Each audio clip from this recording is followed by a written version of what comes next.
My brother and I have been close since we were kids. Even after we became adults, until he got married, we often spent our weekends together. Years passed since he got married.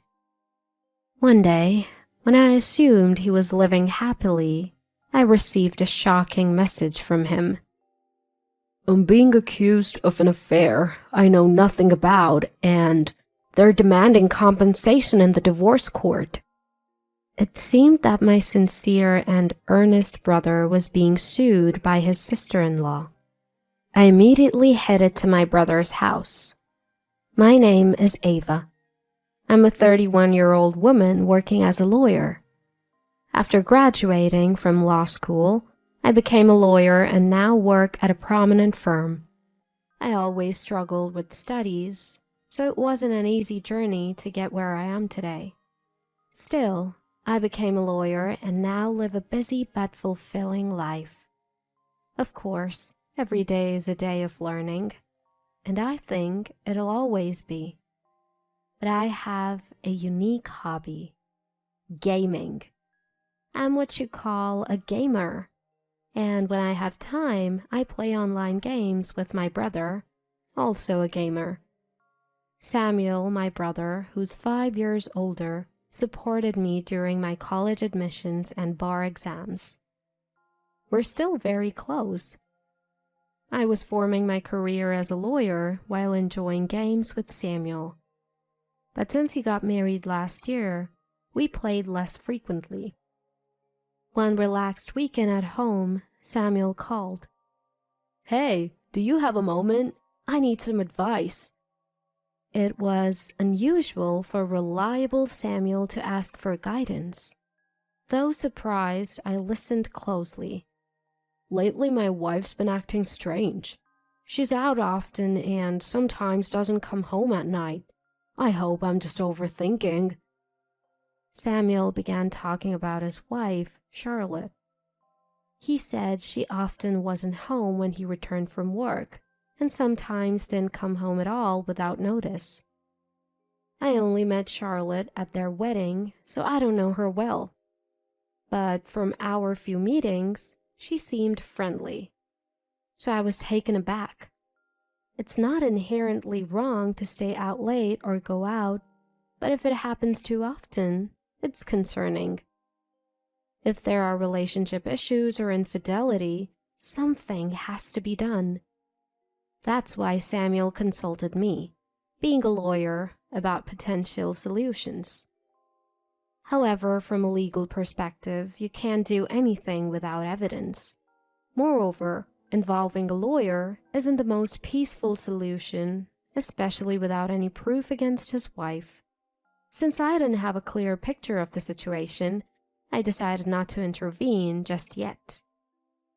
I totally get why you'd be anxious, I began, but without more details, it's hard to say. There's a chance she might just be out having fun. If you really want to know, our office is partnered with a detective agency. I can introduce you if you like. Right now, there was little I could do.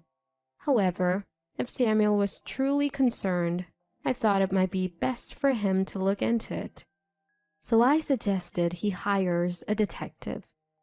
A detective, huh? Samuel mused. That's an option. I'm swamped with work, so I can't investigate it myself. I'll think it over. Samuel's response was non-committal. Regardless, I sent the detective agency's details to Samuel's computer. Let me know if you decide to hire them. I'll make the necessary arrangements from my end, I reassured. Thanks. Samuel replied with a sigh and ended the call. His demeanor was notably downcast. The situation seemed even graver than I initially thought. Days turned into weeks, and Samuel neither contacted the detective nor reached out to me. Was he too busy, or had things settled down with Charlotte? Eventually, I decided to check in with him. Samuel, how have you been? Any updates on the situation with Charlotte? It seems you haven't engaged the detective. I genuinely hoped Samuel's concerns were unfounded. However, from his tone, it was evident that things weren't great. "It's not resolved," he admitted gloomily. "I considered hiring the detective, but Charlotte manages our finances, my salary, everything. I can't afford the detective's fees." Samuel explained the situation in a somber tone. Despite feeling helpless, Charlotte's behavior hasn't changed, and it seems he's been living with anxiety for several months. I get it. Hiring a detective can be pretty expensive. Samuel's allowance wouldn't nearly cover the investigation fees. Hearing Samuel's disheartened voice made me feel heavy-hearted as well. All right, I'll help out. Let me see what I can do from here, so don't be too down, Samuel. I owed him big. I thought of this as an opportunity to repay a favor and told Samuel so. I wanted to alleviate Samuel's worries, even if just a little. I asked Samuel to wait a bit and ended the call for the day. A few weeks later, I stumbled upon some unsettling information about Charlotte. Before I could share it with Samuel, he called, sounding more frantic than ever. "Is everything okay?"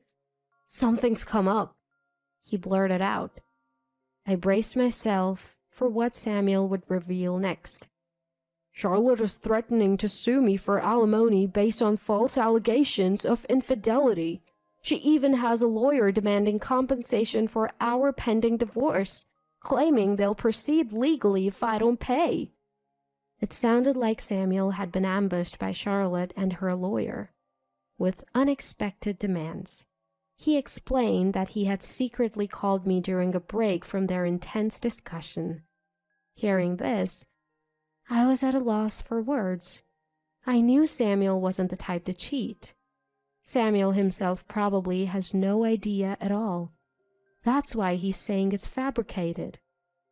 So, Charlotte is claiming compensation in the divorce trial based on a non-existent affair story about Samuel. Samuel is genuinely a good person who is kind to everyone. Having seen many victims of scams and frauds at work, I was always worried about good-hearted Samuel. I often wondered if he might someday be deceived. But I never imagined this deception would come from his own spouse. So, what's the situation? What's the other side saying? I mean, Samuel isn't having an affair, so this claim seems far-fetched. Given that he had received a call in the middle of our conversation, it was uncertain when Samuel might be taken back. I needed to learn as much as possible about Samuel's situation in this brief time. So I quickly pressed Samuel for details. He shared that someone had snapped a photo of him during a business meeting with a female colleague, and now they were using it as proof of an affair.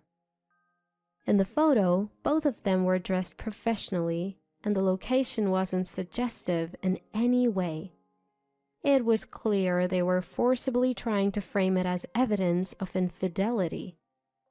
There were a few things that struck me as odd at this point, specifically the approach of the opposing lawyer. A lawyer is a professional after all. They wouldn't do anything to harm their client's interests. If it's a case of infidelity, they'll do their utmost to reduce the compensation amount in a divorce trial if their client is the one having the affair. If their client is the victim, the lawyer's job is to claim the maximum compensation. But demanding compensation based on such flimsy evidence was highly suspicious. If they truly studied law, then they're a truly terrible lawyer. If such unreasonable demands were met, anyone could make wild compensation claims. There was no need to accept such an absurd request. As a family, I couldn't stand by and do nothing. "Samuel, I'm coming over right now. Don't answer anything they say until I get there. Just stay put and wait for me." I decided to step in as Samuel's lawyer and talk to Charlotte and her lawyer. From lounging in my casual clothes, I quickly changed into my suit, shifting into work mode. I called a taxi and headed to Samuel's house as fast as I could. Upon arrival, I took a deep breath and rang the doorbell. It was Samuel who answered, and he welcomed me inside.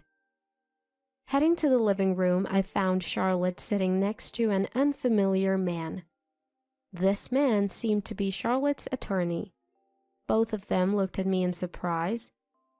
"Sister-in-law, it's been a while." I greeted Charlotte briefly and then introduced myself to the man beside her. "Nice to meet you. I'm Ava, an attorney. I'm here today representing Samuel." At my words, both Charlotte and her attorney looked shocked. "What? Ava? A lawyer? You're joking, right?" Charlotte mumbled, exchanging a quick glance with the man beside her. It's understandable that she was taken aback. She had no idea that I practiced law. I had been approached for free consultations and mentioned behind my back, leading to past troubles. As a result, I seldom share my profession with anyone other than close friends and family. Of course, that includes relatives too. Samuel understood my sentiments, so he never mentioned my job to Charlotte. That's probably why she was so surprised to see me step in as a lawyer. Charlotte controlled Samuel's income. He wouldn't have the means to hire a lawyer under normal circumstances. Perhaps she thought Samuel would be defenseless and took this opportunity to make her claims. Silently seated were Charlotte and her attorney. As I was pondering the next move, Charlotte's supposed lawyer spoke up. "I don't care if you're a lawyer or not. Your brother cheated. He should obviously pay compensation, right?" Beside him, Charlotte nodded in agreement. Did they genuinely believe they could win compensation in a divorce case with that? "What do you have as evidence of this alleged affair?" While I could never believe any tales of Samuel's infidelity, the two kept insisting even after I arrived. Wondering if they had any additional evidence beyond what Samuel shared with me, I pressed the opposing lawyer. "He was having dinner with another woman. That's solid proof. Let's say we'll let it slide for $50,000. You wouldn't want this getting out to family or his workplace, would you?" The man's words could be construed as a threat. I almost chuckled, demanding $50,000 based on such a flimsy accusation. Doesn't he realize how ridiculous he sounds? His bold claims only made me want to laugh more. By this point, my suspicions were nearly confirmed. That this attorney might just be a fake. Despite being a so-called attorney, he had employed what seemed like threats against Samuel. Something that had caught my attention from the start. I initially thought he might just be a corrupt lawyer, but even with a genuine attorney like me present, he kept making statements no real lawyer would utter. Claiming $50,000 compensation based on a mere public meeting is absurd. Just being in a suit in broad daylight in a public place doesn't prove infidelity. To prove adultery, there needs to be direct evidence of actual misconduct. Any attorney would know this. It's a fundamental aspect of the law. If he doesn't even know this, something's off. "I understand your concerns," I began, "but we can't just agree to the payment. Sir, could you provide your attorney license number and your full name? If you could also provide the name of your firm, I'll get in touch to set up another meeting." I pressed the opposing lawyer for his credentials. As expected, he began to falter. "I can't quite remember my license number right now. I must have forgotten. Please contact my wife for appointments." Forgetting one's own attorney license number? That's unimaginable for a real attorney. It's clear he's trying to deflect and quickly exit the situation. You can't say it, can you? Because you're not a real lawyer. I hit the nail on the head. I thought he would admit it now, but he defiantly countered. What are you talking about? That's absurd. I could sue you for defamation. If he could, I wished he would. I couldn't help but burst out laughing. If you're genuine, then tell me. A trustworthy attorney wouldn't hide their identity, and a real attorney wouldn't threaten to sue over such a minor issue. I replied with a smirk, leaving him speechless. The tables seemed to have turned. Both Charlotte and the imposter attorney looked defeated. Now, the ball was in my court. Mr. Fake Attorney, aren't you actually Logan, sister-in-law's former classmate? You work in sales, don't you? Hearing this, the two of them looked up in shock. Samuel, who had been quietly watching the exchange beside me, looked at me in surprise. You're not an attorney. Your sister-in-law's affair partner. It wasn't Samuel having the affair. It was you two, wasn't it? Am I right, Charlotte? Everyone in the room was taken aback by my revelations. The sudden appearance of an attorney who knew everything must have been startling.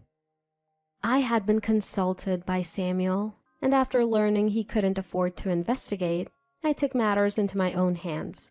I couldn't stand seeing Samuel so distressed. An investigation revealed Charlotte's affair. I had been informed of every detail about the man she was seeing, including his identity. When I arrived at the house and saw Charlotte with the man next door, I was equally taken aback. Turns out, the man who claimed to be Charlotte's lawyer was actually her affair partner. I had done my homework. I let them know I had plenty of evidence of Charlotte's affair and reminded them that Charlotte and her partner would be the ones paying compensation. So, are you still planning to claim compensation from Samuel? Upon hearing my question, both Charlotte and Logan silently shook their heads. I'm so sorry. I never meant for any of this to happen. Please forgive me. Perhaps realizing she would be the one paying, Charlotte's tone shifted to remorseful and apologetic. Logan, seeing Charlotte's demeanor, gave a slight nod of his head. Charlotte then began to talk about the fake affair. It seemed Logan had expressed his wish to marry her, and she had felt the same way. They decided to fabricate an affair to push for the divorce. The idea of also getting compensation money seemed like a good plan to her. It baffles me how someone could think, let alone execute, such a plan.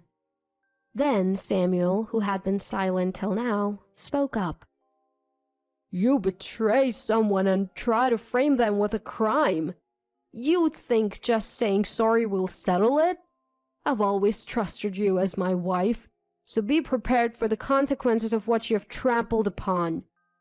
Samuel spoke calmly, but with palpable anger towards Charlotte. He was right. A mere apology can't make up for such deceit. You might not be aware, but claiming to be a lawyer without a license is a serious crime. You could face jail time or a hefty fine. And Logan, you're implicated too. There's no escaping this. Upon hearing this, both of their faces turned pale. It seemed they hadn't anticipated the gravity of the situation. Charlotte, in a frantic tone, said, I'm so sorry. Please forgive me. I didn't know. I truly apologize. Logan quickly stood up from his chair and also began to deeply apologize. I'm truly sorry. We didn't think it through. Please forgive us. Their fervent apologies were a stark contrast to their earlier demands. It was a foolish display. I don't care what happens to you two. I'm reporting this, Samuel declared. It's often said that the kindest people have the fiercest anger. Samuel, without a second glance at the desperately apologizing duo, went on to make his report. Wait, please, just spare us that. Ignoring their pleas, Samuel called the authorities. In the end, both were arrested. They eventually faced prison time. In the end, Samuel and his wife divorced, and the compensation from the divorce settlement offset any other financial matters. They agreed to have no future interactions. Charlotte was left without any defense, reduced to just tears. They tried to benefit by deceiving others and falsely accusing them. It was indeed a case of facing the consequences of their own actions. Regretting now is too late, but hopefully they would change for the better. After the divorce, Samuel seemed to have regained his old spirit. Ever since getting married, Samuel and I have been enjoying online gaming, something he had set aside for a while. After the whole divorce debacle with Charlotte, Samuel moved out of the room they shared and started anew in a different place, trying to shift his feelings and begin a fresh chapter.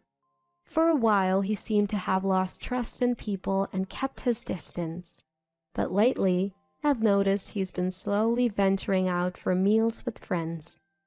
Once Samuel feels a bit more settled, I'm thinking of introducing him to some of my trustworthy friends. More than anything, after all the hurt he's been through, I want Samuel to find happiness.